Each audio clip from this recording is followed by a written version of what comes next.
आगे और आपको दिखाते हैं कहीं चुप्पी कहीं रोक, आयोग का एक और प्रयोग। और ये आयोग है चुनाव आयोग, जिसने महाराष्ट्र में बीएमसी चुनाव से पहले महिलाओं के खाते में जाने वाली एक मुश्त राशि रोकने का साफ साफ केंद्र सरकार से लेकर के और राज्य सरकार तक को कहा है कि ये राशि नहीं जाएगी।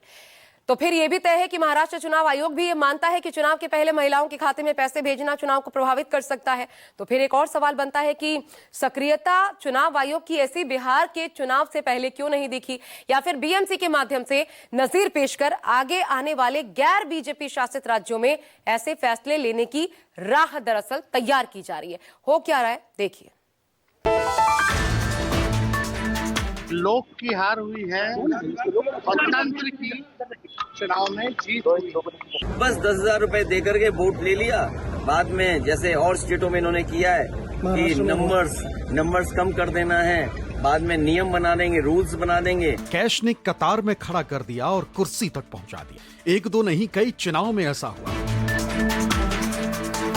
विपक्ष की तरफ से तोहमत यही लगी, लेकिन आयोग को कहीं नहीं लगा कि कैश की कोई भी योजना मतदाता को प्रभावित कर सकती है। चुनाव होते रहे, कैश डलते रहे और नतीजे आते रहे। सवाल उठते रहे, लेकिन योजना नहीं रुकी। अब महाराष्ट्र में बीएमसी मतदान से पहले मुख्यमंत्री माझी लाडकी बहन योजना की जनवरी की किस्त समय से पहले जारी करने से रोक लगा दी गई। यह फैसला राज्य चुनाव आयोग ने लिया। रिपोर्ट के मुताबिक चुनाव आयोग का यह फैसला खबरों के जरिए सामने आई कई शिकायतों के बाद आया, जिनमें दावा किया गया था कि योजना के लाभार्थियों को मकर संक्रांति उपहार के रूप में 14 जनवरी से पहले उनके बैंक खातों में दिसंबर और जनवरी की किस्तों को मिलाकर 3,000 रुपए मिलेंगे। जिसके बाद आयोग ने राज्य के मुख्य सचिव राजेश अग्रवाल को पत्र भेजकर वास्तविक स्थिति स्पष्ट करने और ये जानने की मांग की थी कि क्या सरकार चुनाव से ठीक पहले 2 महीनों की किस्त एक साथ जारी करने का इरादा रखती। जवाब मिला, ऐसा सोचा जा रहा है। फिर आयोग ने ये कदम उठाया, यानी लाभार्थी महिलाओं के खाते में फिलहाल जनवरी के पैसे नहीं जाएंगे। सवाल है, ऐसा क्यों एडवांस नहीं डाली जा सकती? क्या निर्णय बीएमसी मतदान को देखते हुए हुआ है? यानी आयोग मान रहा है कि कैश से मतदाता प्रभावित हो सकते हैं, यानी पैसा असर डाल सकता है। अगर ऐसा है तो अभी कुछ दिन पहले ही बिहार के चुनाव हुए, उस दौरान भी कैश को लेकर आयोग की किरकिरी हुई थी, लेकिन ऐसा कोई फैसला नहीं लिया गया। आचार संहिता के हिसाब से तो ऑनगोइंग स्कीम की उसको आचार संहिता नहीं रोकती। वो कहती है जो पहले से चल रही हैं उनको यथावत चालू रहने दिया जाएगा। लेकिन शुचिता के हिसाब से, एथिक्स के हिसाब से देखा जाए तो ये ठीक नहीं है। चुनाव के समय ऐसी सारी स्कीम्स का जो डायरेक्ट कैश ट्रांसफर हैं, डायरेक्ट बेनिफिट ट्रांसफर हैं, पेमेंट्स हैं, कोई एडहॉक अपॉइंटमेंट्स हैं, ये सब रोक दिए जाने चाहिए, ताकि उस समय, क्योंकि इमीडिएट चीज का प्रभाव बहुत रहता है। बिहार विधानसभा चुनावों के दौरान मुख्यमंत्री महिला रोजगार योजना के तहत योग्य महिलाओं के खातों में पहली किस्त के रूप में 10,000 रुपए जमा किए गए। टाइमिंग को लेकर ये योजना आलोचनाओं के घेरे में रही थी, क्योंकि प्रधानमंत्री नरेंद्र मोदी ने विधानसभा चुनाव से करीब 2 महीने पहले इसकी घोषणा की थी। इस योजना के तहत राज्य भर में 1.5 करोड़ महिलाओं को 10,000 रुपए दिए गए, जिसने कथित तौर पर बड़े पैमाने पर राज्य की महिला मतदाताओं को लुभाने का काम किया था। तब विपक्ष लगातार इसे आचार संहिता का उल्लंघन बता रहा था और कैश फॉर वोट की बात कह रहा था, लेकिन आयोग को तब नहीं लगा कि मतदाता प्रभावित हो सकते हैं। आप कह सकते हैं कि लोक की हार हुई है और तंत्र की चुनाव में जीत हुई। जनतंत्र को इन लोगों ने धन तंत्र और मशीन तंत्र बना दिया। क्या षड्यंत्र रचा गया,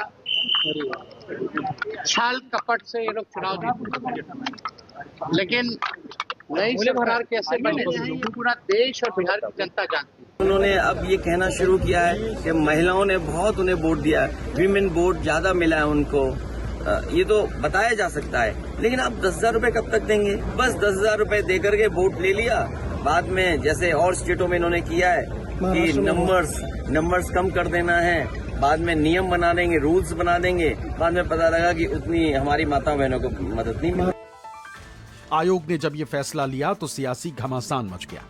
विपक्ष ने जब सवाल पूछा तो सरकार में बैठे लोगों ने इसे महिला विरोधी मानसिकता बता दिया।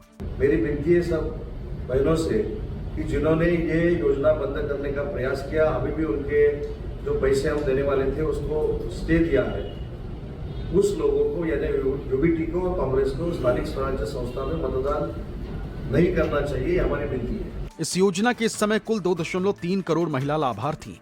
विधानसभा चुनाव में यही योजना बीजेपी और महायुति के लिए मास्टर स्ट्रोक साबित हुई थी और आरोप है कि निकाय चुनावों में भी बीजेपी इसे फॉर्मूले को दोहराना चाहती। एडवांस पैसे रोकने के बाद विपक्ष के निशाने पर आयोग और सरकार दोनों आए। कांग्रेस ने कहा कि हमारा विरोध योजना को लेकर नहीं है, हम सिर्फ महिलाओं को झूठ बोलकर बरगलाने वालों से सावधान कराना चाहते हैं।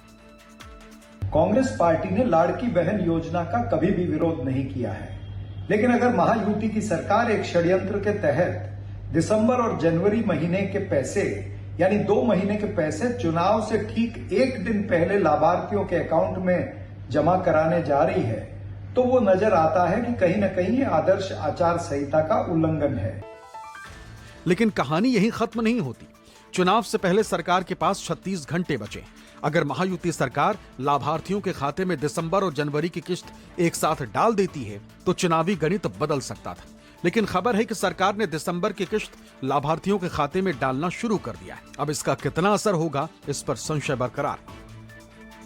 लाडली बहना ये जो योजना है, स्कीम है, ये आज की स्कीम नहीं, ये ऑनगोइंग स्कीम है। कांग्रेस तो पहले दिन से लाडली बहना महिलाओं के खिलाफ है, हमने देखा है।